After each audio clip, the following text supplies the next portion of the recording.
কাছে খবর আছে যে নওশাদ বেশি চালাকি করছে। যদি নওশাদ এই ভুল করে তাহলে নওশাদকে ভাঙড়ে কিভাবে হারাবো নওশাদ ঠিক টের পেয়ে যাবে। তৃণমূলের সাপোর্ট পেলেও নওশাদ আর দ্বিতীয়বারের জন্য এমএলএ হবে না। একদম ঠিক, এটুকু বলে দেন। উনি এই যে বড় বড় মিথ্যা কথা বলছে দাড়ি রেখে আর মাথায় টুপি দিয়ে, ব্যান্ড হয়ে গেছে হুমায়ুন কবির বাংলার ভোটারদের। হুমায়ুন কবির কখনো পুকুরে যাচ্ছেন, পীরজাদাদের সঙ্গে দেখা করছেন, নওশাদ সিদ্দিকীর সঙ্গে সাক্ষাৎ করছেন, কখনো বা নওশাদ সিদ্দিকীর প্রশংসা করছেন, আবার কখনো হুমায়ুন কবির বলছেন যে নওশাদ সিদ্দিকীর সঙ্গে জোট করে তৃণমূল বিজেপিকে হারাবো, আবার কখনো নওশাদ সিদ্দিকীর বিরোধিতা করছে। এই যে মেন্টালিটি হুমায়ুন কবিরের, কি বলবো? মেনলি ব্যাপার হলো সব থেকে একটা জায়গায় ওনার ব্যাপারে না বলাটাই ভালো। তারপরেও যখন দেখলো পশ্চিমবাংলায়, আমি তো মনে করি যে নওশাদ সিদ্দিকীর যে মুভমেন্ট, নওশাদ সিদ্দিকীর যে সারা পশ্চিমবাংলায় যে পরিচয়, নওশাদ সিদ্দিকীর যে মানে ওনার ফেস সেই দিকে তাকিয়ে থেকে মুসলমান মেজরিটির সংখ্যা শাসক দলের দিক দিয়ে মুখ ফিরিয়ে নিচ্ছে, এবং শুধু মুসলমান নয়, হিন্দু, দলিত, আদিবাসী তাঁরাও মুখ ফিরিয়ে নিচ্ছে। সেই জায়গায় দাঁড়িয়ে থেকে হুমায়ুন কবিরকে দিয়ে একটা গেম সাজিয়েছে তৃণমূল কংগ্রেস, যে তুমি একটা বাবরি মসজিদ ফেলো, মুসলমান ভোটটা তুমি কভার করো, ব্যালেন্সটা বুঝে নেবো আমরা। সেই জায়গায় দাঁড়িয়ে থেকে উনি রিপাবলিক বাংলার সামনে কি বলেছে আপনারা সবাই জানেন, বলার কিছু নেই।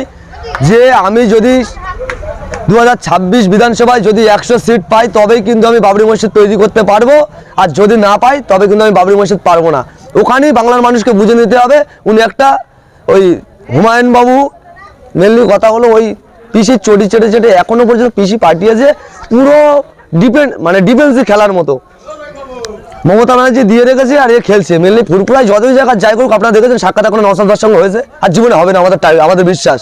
কারণ ওইরকম গাদ্দার, ওইরকম বেইমান, ওইরকম মানুষের সঙ্গে নওশাদ ভাই বা আমাদের দল কোনোদিনই কথা জোরটা দূর কি বাদ কথাই বলবে না। আর ওনাকে 26-এ এত কথা এত কিছু বলে যাচ্ছে, 26-এ উনি যে সব কিছু করে যাচ্ছে। আজকে যদি এটা নওশাদ সিদ্দিকী করতো কবে জেলে ভরিয়ে দিত, আজকে যদি কোনো আম মানুষ করতো কবে জেলে ভরিয়ে দিত। আজকে কোনো ক্ষমতা না, কোর্ট থেকে অর্ডার, ওপর থেকে রায় অ্যারেস্ট করতে হবে, সেখানে উনি অ্যারেস্ট হচ্ছে না। কারণ বুঝে নিতে হবে রাজ্যের হাত আছে মাথায়। সেই জায়গায় দাঁড়িয়ে থেকে বাংলার মানুষকে বলবো, যে যা পাগলামো করে যায় যাক, 2026-এ গণতান্ত্রিক প্রক্রিয়ায় খামচিহ্ন দেখুন আর খামচিহ্নে টিপে দেন। কারণটা হলো এই, আপনার ভবিষ্যৎ, আপনার প্রজন্ম, আপনার যে বাচ্চা কাচ্চারা আছে তারা শিক্ষিত হয়ে রাস্তায় আর ঘুগনি মুড়ি বিক্রি করতে হবে না। নওশাদ সিদ্দিকীর মতো লিডার যদি মসজিদে বসে, সঠিক চাকরি পাবে, সঠিক জায়গায় কাজ করতে পারবে। সেই দিকে তাকিয়ে থেকে 2026-এ আপনার গণতান্ত্রিক প্রক্রিয়ায় খামচিহ্নে ভোট দিন এবং নওশাদ সিদ্দিকীর হাতকে শক্ত করুন।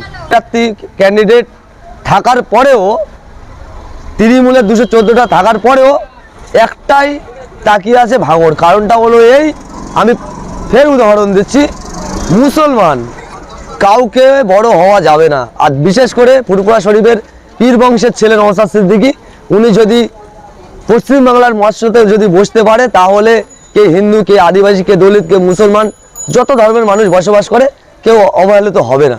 সেই জায়গায় দাঁড়িয়ে থেকে রাজ্যের মুখ্যমন্ত্রী তথা কোনো দলই চায় না যে নওশাদ সিদ্দিকী আগামী দিন টিকে থাকুক। সেই জায়গায় দাঁড়িয়ে থেকে ভাঙড়বাসী কি জিনিস, মানে ভাঙড়ের মানুষ কীরকম মানুষ, সেটা হয়তো অভিষেক বাবু বা ওই যুবরাজ বাবু জানে না, মুখ্যমন্ত্রী ভালো রকম জানে। আমি এতটুকু